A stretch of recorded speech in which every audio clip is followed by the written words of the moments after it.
There are moments in history when silence is louder than victory. Rome, the greatest empire the ancient world ever produced, recorded everything. Victories were carved into stone, defeats were rewritten, and disasters were often buried under polite phrases, missing documents, and suddenly retired legion numbers. Yet even Rome could not erase everything. Somewhere between triumph and collapse, entire Roman legions disappeared, not defeated in glorious final battles, not marched home in shame. They simply vanished. No farewell speeches, no monuments, no survivors returning to tell the story. Just absence. And absence, as it turns out, is where the most unsettling histories live. Before we begin, settle in. This is not a story of fast battles or heroic charges. This is a slow walk through forests Rome feared, deserts it misunderstood, and frontiers it pretended to control. This is the story of men who marched under the eagle of Rome and never marched back. Rome did not expect this. At its height, Rome believed itself eternal. Not metaphorically, literally. Roman writers spoke of the empire as something that had always existed and always would. Their roads felt permanent, their laws felt universal, their legions felt invincible. A Roman legion was not just an army unit, it was an institution. 6,000 men trained to move as one body, think as one mind, and obey without hesitation. They built forts in days. They constructed roads through mountains. They crushed resistance with methodical patience. And because of this, Rome trusted its legions to go anywhere, including places it did not understand. The first great silence began in the deep green of Germania.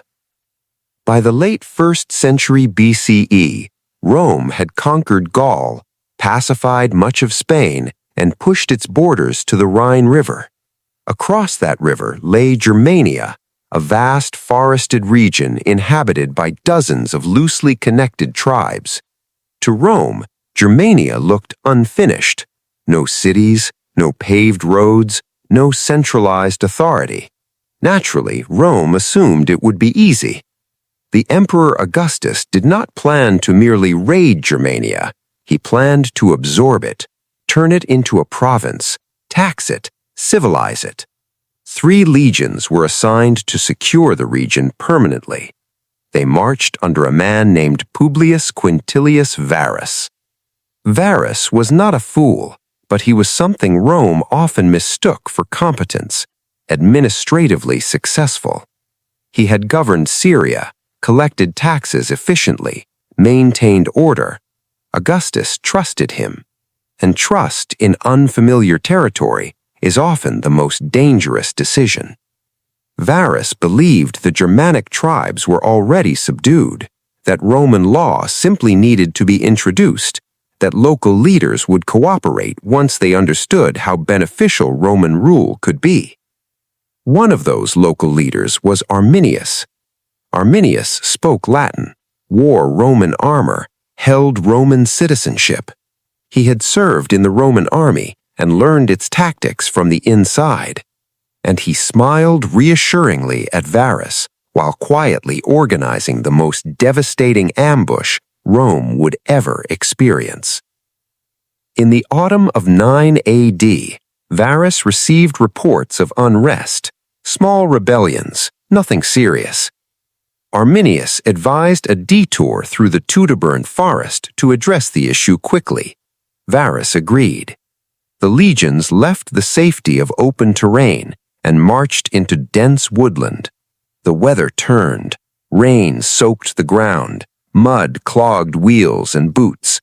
Roman columns stretched thin along narrow paths. Cavalry became useless. Formations collapsed into long, vulnerable lines. Then the attacks began. Not all at once, not dramatically. spears thrown from trees, arrows launched and gone before shields could rise, drums echoing in places Roman eyes could not see. For 3 days the Roman legions tried to regroup. They failed. The forest swallowed Roman discipline whole. By the end, Legio 17, 18, and 19 were annihilated. Not routed, not scattered, destroyed. Their standards were captured, their commanders killed or driven to suicide, their bodies left unburied beneath German soil. When Augustus learned of the disaster, he reportedly wandered the palace crying, "Varus, give me back my legions." He would never get them back. Rome did something unprecedented. It retired the numbers 17, 18, and 19 forever. An empire that reused everything, even disgraced emperors' names, refused to reuse those numbers. That silence was intentional. But the Teutoburg forest was only the beginning, because Rome did not stop expanding, and legions did not stop disappearing. Decades earlier, in the eastern deserts, another silence had already formed. In 53 BCE, Rome marched east against Parthia under Marcus Licinius Crassus. Crassus was obscenely wealthy, politically powerful, and deeply insecure. Caesar had Gaul, Pompey had the East, Crassus wanted glory. But what he found, instead, was catastrophe. At the Battle of Carrhae, Roman legions were surrounded by Parthian horse archers, fast, relentless, uncatchable. Roman heavy infantry, so dominant elsewhere, was helpless. Crassus was killed, but thousands of Roman soldiers survived. They were captured and then removed. Parthian records suggest these prisoners were resettled far from the Roman frontier, possibly along the eastern borders of the Parthian Empire. Some scholars believe they were used as frontier guards.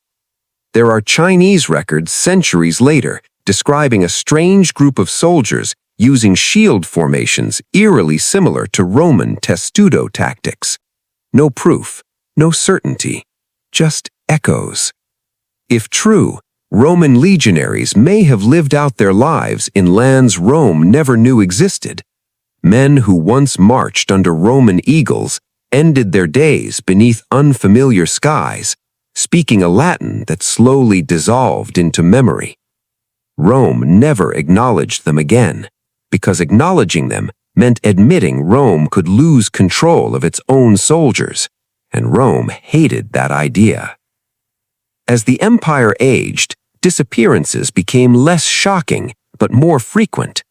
In Britain, Legio 9 Hispana fades from the historical record sometime in the early 2nd century. They had fought rebellions, built forts, held the northern frontier. Then nothing. No official destruction, no transfer records, no retirement honors. Just absence. Did they march north and fall to tribal resistance? Were they quietly destroyed in an uprising Rome didn't want remembered? Or were they reassigned and dissolved into other units, their identity erased? Rome never said, and that was becoming a pattern. By the 3rd century, Rome was overextended, borders stretched thin, internal politics unstable. Entire legions were deployed to crisis zones and never mentioned again. Some were destroyed in frontier wars. Some were absorbed into emergency forces. Some may have defected. Rome did not publicize these losses. Instead, it adjusted records, changed names, renumbered units. History became flexible. And yet, the silences remained. Because soldiers leave traces, camps, graves, broken weapons. Archaeologists keep finding Roman artifacts far beyond where Rome claimed to control. Not invasion forces, not conquest armies, just survivors. Men who stayed, men who adapted, men who became something else. Rome built an empire on control, order, and documentation. But in its blind spots, forests, deserts, distant frontiers, it lost entire pieces of itself. And those lost legions became far more unsettling than defeated armies. They became Roman ghosts, not haunting ruins, but haunting history. And we have only just begun.